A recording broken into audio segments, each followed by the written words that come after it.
নমস্কার বন্ধুরা, আপনারা সবাই দেখছেন সরকারি সংবাদ ইউটিউব চ্যানেল। বন্ধুরা, গরিবদের জন্য মুখ্যমন্ত্রী দিলেন একটি দারুণ সুখবর। বন্ধুরা, আজকে নবান্নে মুখ্যমন্ত্রী তার রাজনৈতিক দল নিয়ে মিটিং করার সময় এই কথাটা বলে দেয় যে এক শ্রেণীর গরিবদের পুজো উদ্বোধনের উপলক্ষে 2000 টাকা করে তাদের ব্যাংকের অ্যাকাউন্টে দেওয়া হবে। আপনি কিভাবে টাকাটা পেতে পারেন অবশ্যই আমরা ভিডিওতে আলোচনা করব, আর কারা কারা টাকাটা পাবে সেটাও আমরা জেনে নেব। অবশ্যই আপনাদের কাছে একটাই রিকোয়েস্ট, ভিডিওটি ভালো লাগলে লাইক করবেন, এর সাথে লাল রঙের সাবস্ক্রাইব বাটনটিতে ক্লিক করে বেল নোটিফিকেশনটা অল করে দেবেন। বন্ধুরা, যারা যারা এই 2000 টাকা পেতে চলেছে তারা কিন্তু পুজোর মধ্যেই নিজের ব্যাংকের অ্যাকাউন্টে গিয়ে একবার আপডেট করে নেবেন, তাহলে দেখতে পারবেন যে আপনাদের ব্যাংকের অ্যাকাউন্টে 2000 টাকা ঢুকে গিয়েছে।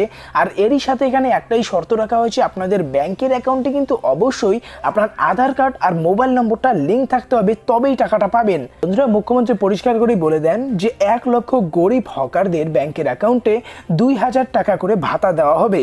এছাড়াও সিভিক পুলিশ, অঙ্গনওয়াড়ি ও আশা কর্মীদের ব্যাংকের অ্যাকাউন্টেও ঢুকতে চলেছে পুজোর বোনাস, এমনটাই কিন্তু জানানো হয়েছে সংবাদ মাধ্যম থেকে।